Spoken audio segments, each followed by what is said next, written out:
Are you getting absolutely no sales or maybe a few sales? Well, I wanted to shoot this really quick video just to maybe help you out a bit, and hopefully if you incorporate this strategy into your print-on-demand business, you may just get a couple more sales. So I wanted to discuss a pricing strategy that will hopefully allow you to grow your business, but not necessarily make you money. But hang on, 1 minute.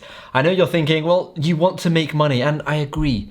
You want to make money, but I'm thinking of a much bigger picture here. I'm not thinking of you need to make money in the here and now. I'm thinking, a couple of weeks, maybe even months, so that you can build a big business. So hear me out. Even though this might seem controversial or counterintuitive, I promise you it's a really, really cool strategy, and it does work. Well, it has worked in the past for me, and I feel like it could work for you. I'm not guaranteeing it, but you can definitely test it out. Firstly, you might just have to change your mindset about making money. Now, making money is important and you will still make money, but just flip your mindset to a mindset that's more about building the business than making an instant profit. As soon as you do that, as soon as you shift your mindset like that, you'll have so many more opportunities to actually make money. Let me explain. So you want to do everything you're currently doing, except you want to change your prices. Now, what do I mean by that? So I want you to continue creating designs, uploading designs to, Etsy, Redbubble, Teespring, Amazon, it doesn't matter, Society6, there's so many places. Continue uploading designs, continue, creating designs at the current rate you're doing it. The only difference is on a website where you can choose your profit margin or choose your price, make your price break even. Okay, when I say break even, I mean if the cost of the t-shirt, let's say, is $10, make your price $10.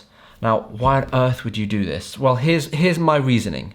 If you post a t-shirt for $10, firstly, that's ridiculously cheap and you'll be way cheaper than pretty much everyone else. So that's brilliant. If they're good quality designs, it will entice someone to buy it.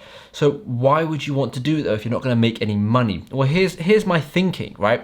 If you upload 10 t-shirts for $10, no, you're not gonna make any money, but what you'll do is you'll be able to see which t-shirts are getting the most sales at this break-even point, and whichever t-shirt is starting to get sales, it will start to show up higher in the search engines on Redbubble or Etsy, or if you're doing Shopify and you're running your own traffic, you'll see which of your shirts are the most popular. And once you start getting, recurring sales from a t-shirt or a sticker or a mug or whatever you're selling, slowly increase that price by like $1, $2, $3, $5 until you get to a point where you're very happy with the profit margin.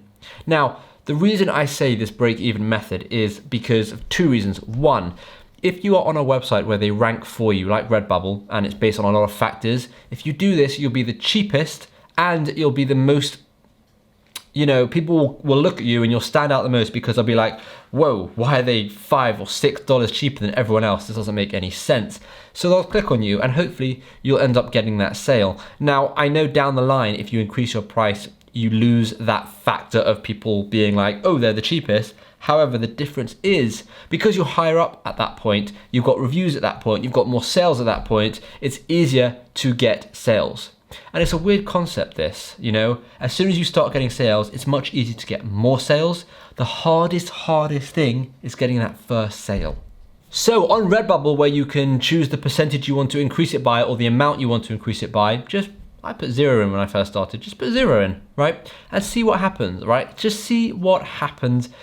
It might work, it might not work. I can't guarantee it, but it makes a lot of sense for it to work. Because if you're just scrolling through Redbubble and you see t-shirt after t-shirt, that's $15, $16, and yours just pops up at $10, it's gonna get a click.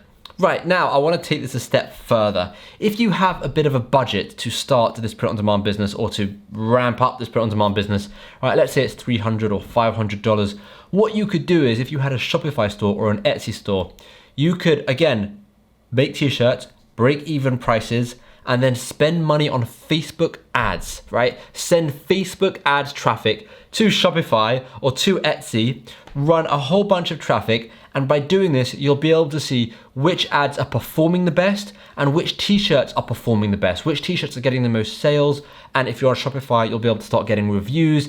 And I know this costs a bit of money and it's a bit of startup cost. And with print on demand, people don't generally like a startup cost. However, it's really, really powerful because in a week of testing or 2 weeks of testing, you'll see which t-shirt's making the most money. You're gonna have ads going to it anyway, traffic going to it anyway, and then you'll just increase the price. You make a couple of extra pounds. No one will know any different because everyone coming to the website at that point will be new. The only difference is they'll be coming to a website that has reviews. They'll be coming to a website that has better ranking. It just makes sense. And the reason why I decided to make this video is because a lot of the time I get comments or DMs talking about profit margins. There's no profit margin. I can't do ads. There's no profit margin. Redbubble, there's no profit margin. There's no profit margin. Things are expensive. And I agree, there isn't really a good profit margin.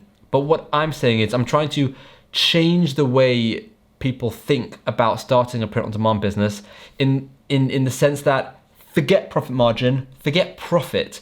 Just think about either breaking even or even spending a bit of extra money to get those initial sales. And you'll see it's kind of like a snowball effect. And as soon as you start getting sales, more will come in and more will come in. And that's what I want for everyone. So let me know what you thought of this very quick video. I think it's a quick video. Yeah, 5 to 7 minutes. Let me know what you thought. And yeah, let me know in the comments. Thank you so much for watching. I know it's Friday and I'm not going to be posting a video on Friday, but I thought I really wanted to share this idea, so why not? So let me know. Thank you so much for watching.